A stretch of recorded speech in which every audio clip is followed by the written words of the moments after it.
cherish all the time you spend, you tuned in to. It's time again to cherish all the time you spend, you tuned in to. It's the number one podcast. The topics of discussion when we broadcast. So all them artificial man jokes, we do it natural from the concrete to a public standpoint. Real, wherever you're from, life is coexisting, but to know the real, you just gotta listen. Wherever you're from, life is coexisting, but to know the real, you just gotta listen. It's time again. What up, y'all? You tuned in to the 52 Scott Podcast. This is Music Monday, and I'm your host, Slash. And with me, I got Comedian 96, K Money, Freddie G. Together, we are the Mind of Men. Don't forget to like and subscribe. Follow us on X, formerly known as Twitter, at 52 Scott Podcast. On Instagram and Facebook, the 52 Scott Podcast. All right, welcome back to Music Monday, y'all. We know it's a lot been going on in the music industry. Of course, I've been around the music industry over 30 years, if not more, just producing for a lot of different local artists, a lot of different artists from other areas of our country and whatnot. But we know that a lot of times in this music industry, man, it gets serious when people have beefs or somebody say something on a record where they feel like they being dissed. But we do know that dissing has been a big topic in hip hop for a long time. Even the older guys, and I'm gonna mention these people names: Dougie Fresh, Slick Rick. You got so many other artists, Eric B. and Rakim.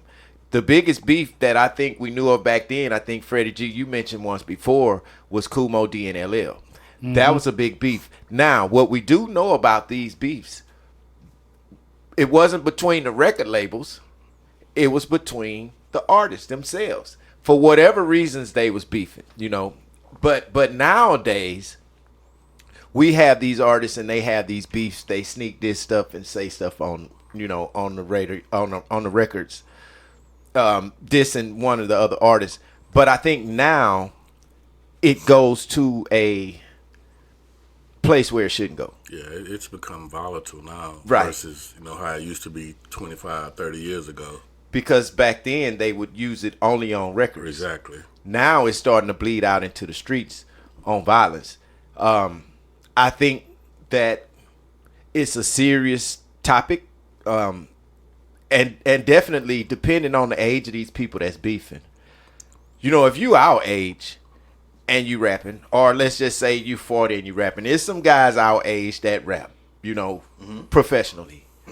If you are that age, you know right from wrong. If you beefing with somebody, you know what to say, what not to say. You should have a conscious mind to say, you know what, I better not say this because this dude probably really going to get offended by that.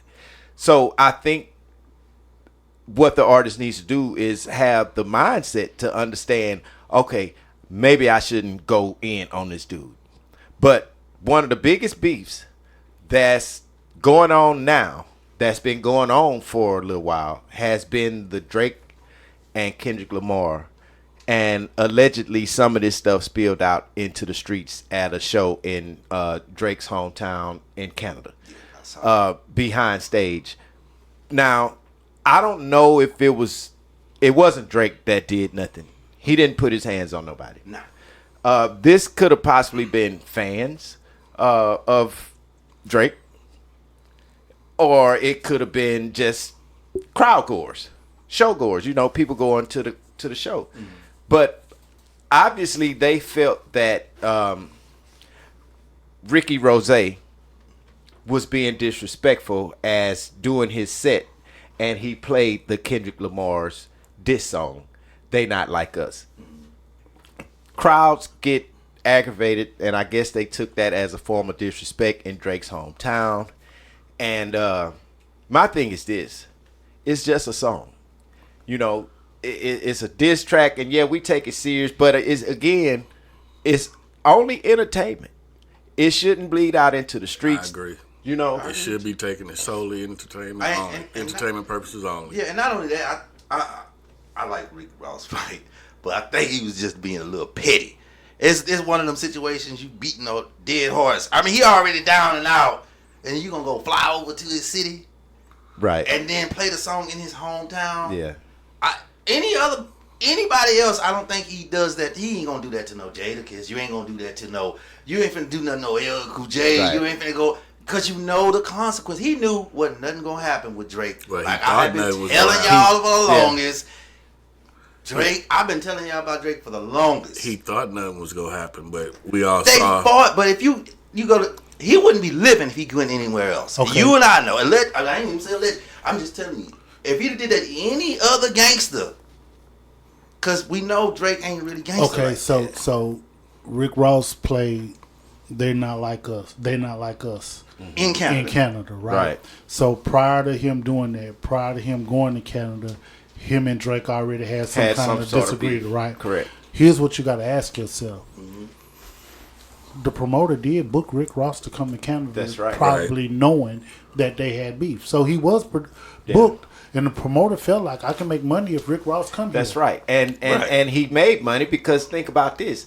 If the people showed up, they I ain't paid mad at the promoter to come and see. Rick Ross is the one who chose to play. He could play any damn song he wanted. But with all this beef going on with him and Kendrick, I thought that was being petty. Right. Well, it probably you get what I'm was. saying? It probably was being a little petty. And But check it out. Go ahead. It probably was being a little petty. But if I'm already having beef with you prior to that, this song just add more stuff. Right. More fuel to the fire. To how I'm already feeling Right. about you. Somebody else just made it. Had I made my Right. own diss record about you, I would Right. play my own diss record right. about you. About you, right. Because everybody know I already got some problems, issue with you. So you're saying it was a shot. He took a shot at it in his hometown. Yeah, So- it was a shot. Yeah. So I'm gonna take a phrase from you, Freddie G. You always say, "You know who you can do that to." You always tell me that. Yeah. You know who you can do that to. Do you think Jadakiss or what David Brown, all them dudes would not have any New York? I would even say Will Smith. Let me show you something. I would even say Will Smith. Let me show you something.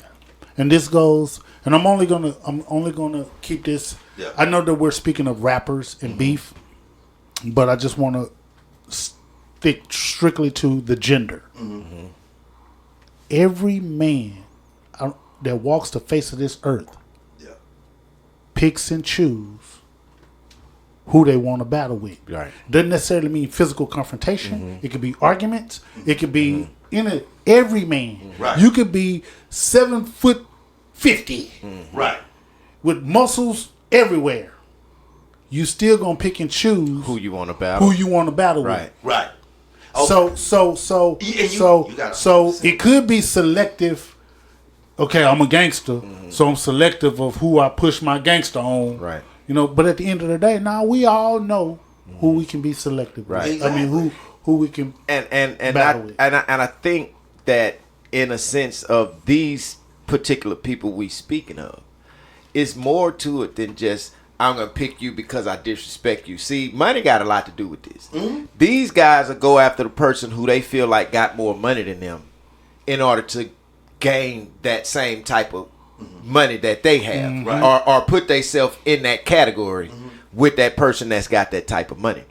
Which that's been known. People been doing it for a long time, man. But I think that just this particular beef is too much involved. It should have never got to a violent standpoint. I don't think. I think now I can't say. But it's not violent with Kendrick. Kendrick just, man, he tore him up lyrically. Kendrick is not in, but Kendrick didn't play a part in that part, the yeah. show. Right. But that's what I'm saying. But their beef is much bigger than Rick Ross. It's way bigger. But no violence has happened. Well, it's the Canadian fans that took it personal because, from what I understand, Drake had nothing to do with it. So we can't comment as if Drake was responsible for No, he wasn't. Yeah, he wasn't. wasn't. But the point I'm trying to make is, as much as the beef that's going on, the violence happened with Ricky and Drake, not. But no, it didn't happen with Drake. It was Drake's fans that was at the Rick fans. So I'm Ross gonna say Drake's fans in his backyard. So you might well say it's Drake because you took the flight all the way from Florida. Well, you flew to Canada Now, to this man backyard. I'm booked or not. Now here's You the didn't one have to thing. play that song. Here's the one thing where I feel like Drake should have probably not got involved in that. because allegedly he's took to social media Yeah. to like a comment about Rick Ross and them getting handled at this concert.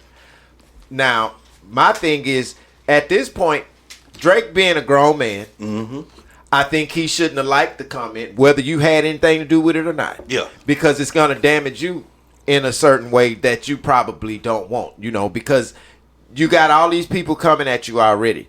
Man, stop. Don't get involved in that social media stuff. You know, I think he should have just been a grown man and said, you know what, I'm not finna come in. I'm not finna like this or none of that. Matters who it was, he should have kept his name in the clear.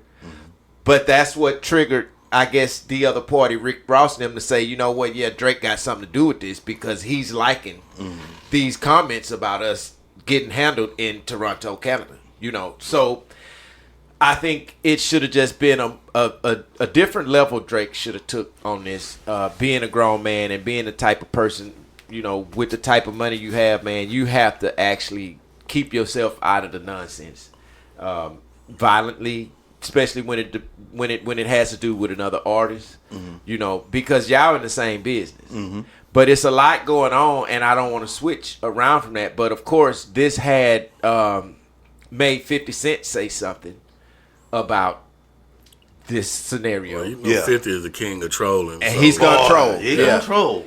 But he been chill here these last few years. Well, now man. he haven't.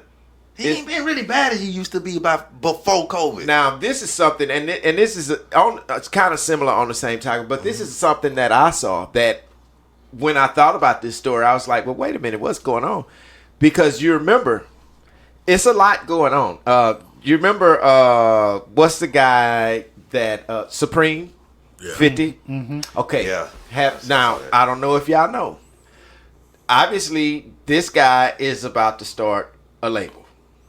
So he's sending his son out to go and get, I guess, partnerships. So he went and sent his son out to get partnership with Rap-A-Lot. Oh, okay. Ricky Rose. That's not a bad move. Who else? Now, and it's others. I don't remember, but these two stood out to me specifically because of the type of beef that's going on. Now, what I'm trying to say is, this is the guy who 50 shut down Murder Inc. behind. Right. That had something to do with a family member of his being murdered. So now this guy's on his way out. Right.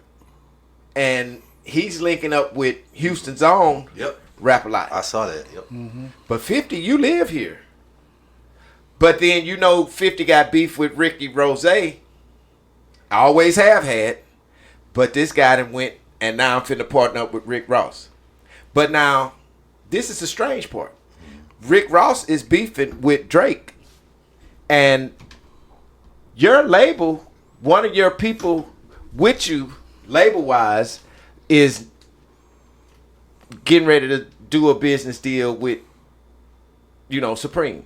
And what I guess I'm trying to say is, there's beef between Rick Ross and Drake.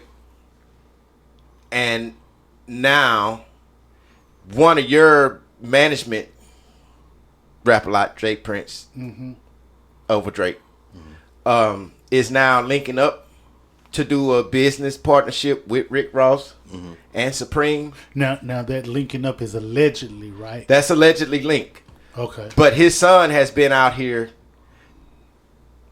politicking with these around. people. You know what I mean? That's a dangerous game, what I'm trying to say. Yeah. And I don't think that the industry needs to come to, because it could be a lot of stuff go on behind that. Yeah. Just being the situation at hand. And the main thing to me that gets me is these people are grown, man. Yeah, they in their 50s. These people 50 something, if not 60. What are we doing? Really, what are we doing? We supposed to be getting this money.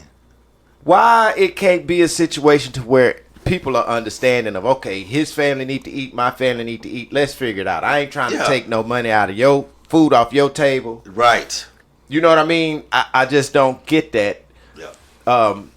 As I guess in the music industry, man, it's like that in the comedy world too. You try to gang up. Man, let's get this money together. And then everybody's against you. Yeah, they don't want to. Yeah, that's crazy, man. I think once you reach a certain amount of millions, like Rick Ross and Drake, and some of these other alleged beefs, right? You reach a certain amount of millions. I don't really think it's really about the money. I think it has a lot to do with ego and pride. It probably is. The male ego is fragile, man. And when you test another male's ego, and his peers are looking, he feels like, I need to stand up and fire back in some way, shape, or form. Now, I agree, but is that being a man, or is that being a boy? Well, I'm gonna be honest with you.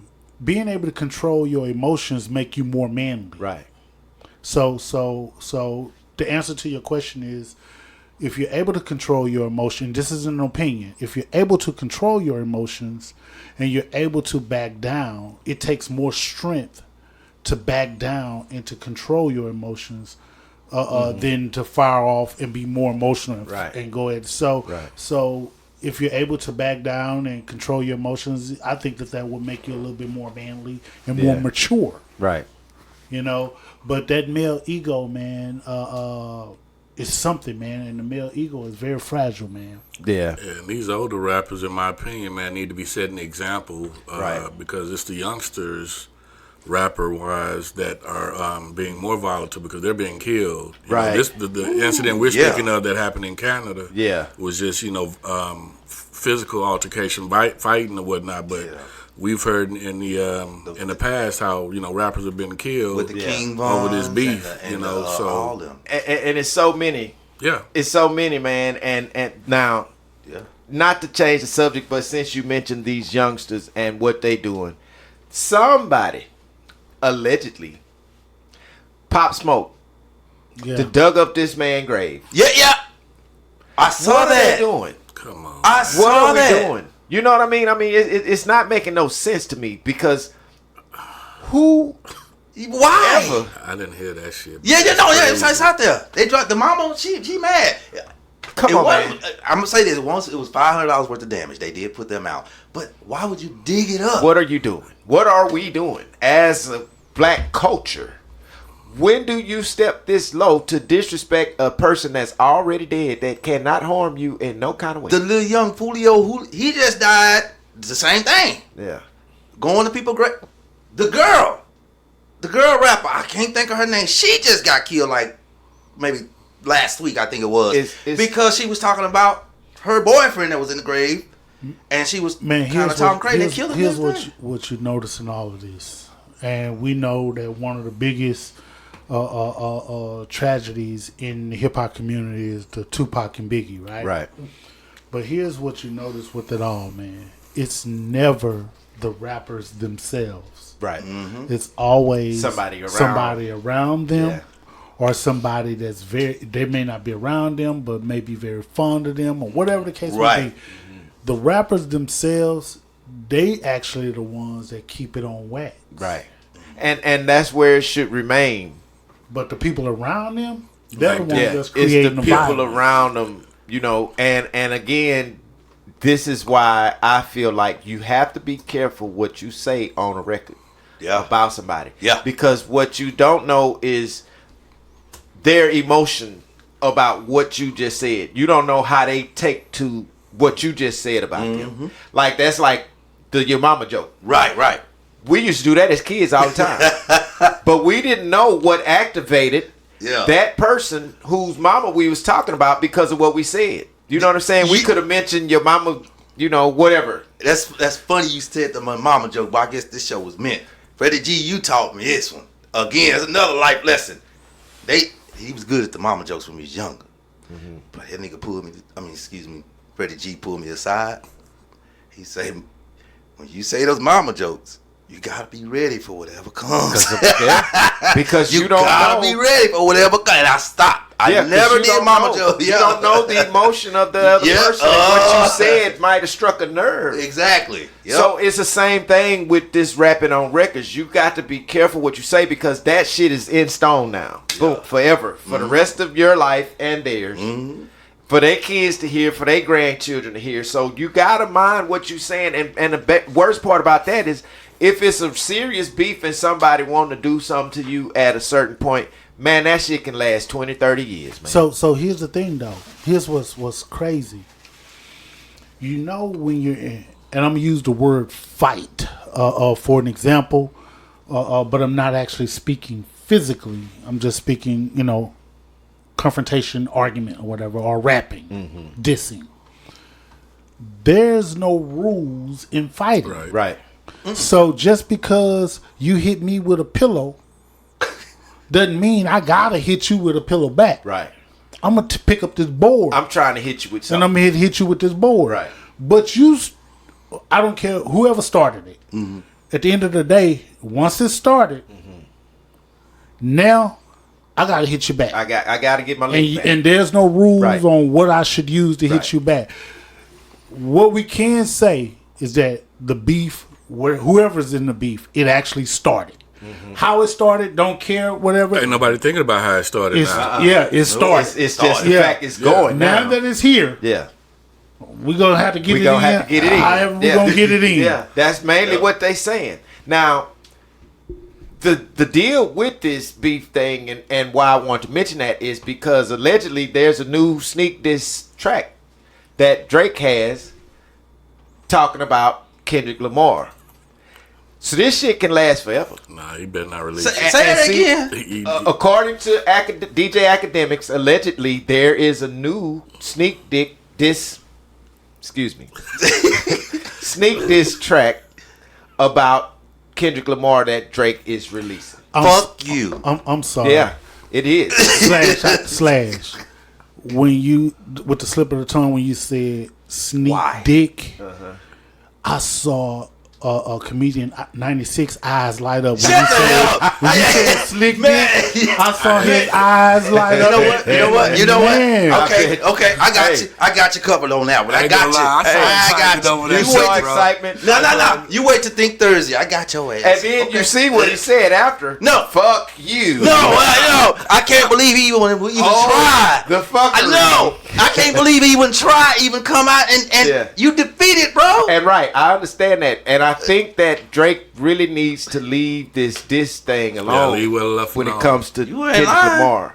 I really think he needs to leave it alone because I don't know how many fans Drake has or how many he's gonna lose, but you're going against somebody that's not gonna stop. But check it out though. I said something earlier. Deep down, he know he need to leave it alone, but the people around him instead of putting that kid in his back. He in the studio and they getting. I'm assuming that they may be drinking or a little inebriated. Yeah, fucking with him. Ooh, that shit sound good. That sound good, and they pumping him up. Somebody's doing it. It's his producer. Man, we need this track. This is a good Kendrick Lamar diss track. Look, I'm finna say he gonna have to move out of the country, but shit, he already out of the country. You know what I mean? And not to diss Drake or nothing. And I do want to say something. Just recently, there was a flood in Canada where Drake's mansion got flooded. Yeah. So I saw the pictures. I just want to say, my condolences for that, man. Hope you get your stuff back together. But I also want to say too, man, this dissing on record stuff against Kendrick Lamar, man, we need to cut that out because what I know about Kendrick Lamar. Hey man, this man got the whole West Coast with him on whatever. And what you know about what we learned about the West Coast, we already know they real gangsters. Yeah, they ride or die. Leave him alone. Just stop. They real gangsters, and that's who they riding with, and we know that. Drake, you not a gangster. I mean, you do what you do, you make your money, you successful, bro. I think just leave it there because on the gangster type shit, they real gangster, man. Let's not do that. And I only want to say that to say, if we're gonna do these diss records, let's keep it on wax. Let's not let this bleed out into the streets.